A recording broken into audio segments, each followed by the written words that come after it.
Fanta Traoré, directrice générale et fondatrice du cabinet Empower Talents and Careers, qui est un cabinet de recrutement et de conseil RH installé en Côte d'Ivoire pour la sous-région et également à Paris.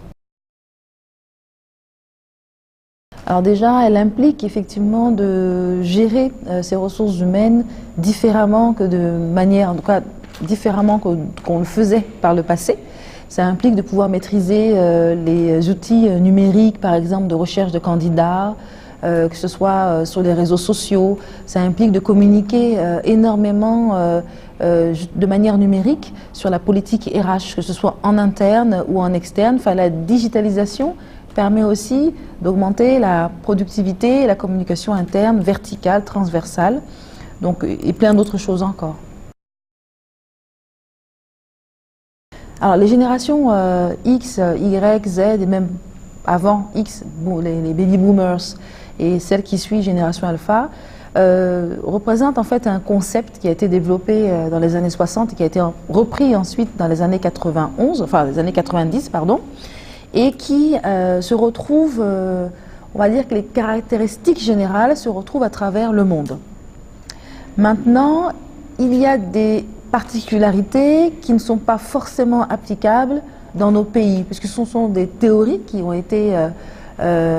conceptualisées, réalisées en Europe, en Occident, etc., et qui nécessitent quand même d'être réadaptées à nos cultures en Afrique subsaharienne, ou au Maghreb même d'ailleurs, mais qui nécessitent vraiment de faire quand même attention pour ne pas disons, tomber dans la généralité complète et mettre en marge des salariés ou des candidats sous prétexte qu'il y a une théorie ou un concept qui a été mis en place. Alors, pour faire vivre des générations diverses, donc que ce soit X, Y, Z, au sein d'une entreprise, il faut favoriser la communication intergénérationnelle. Il faut mettre en place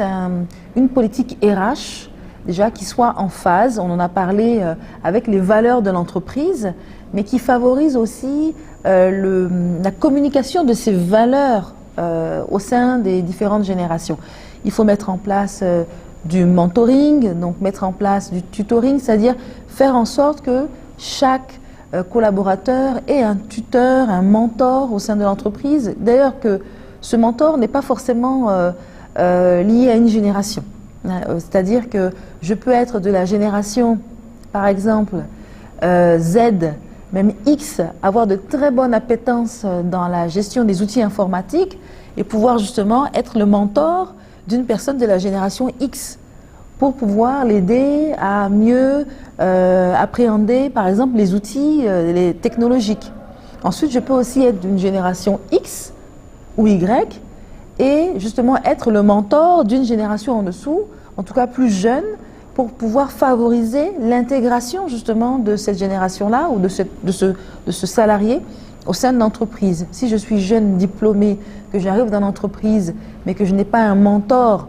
manager ou expérimenté qui me prend en charge pour vraiment me montrer tous les filons de l'entreprise, tous les rouages, j'ai de fortes chances que mon intégration ne soit pas réussie, qu'il y ait un blocage. Donc vraiment la communication intergénérationnelle permet à l'entreprise d'être plus productive et donc de vraiment générer de la croissance des activités.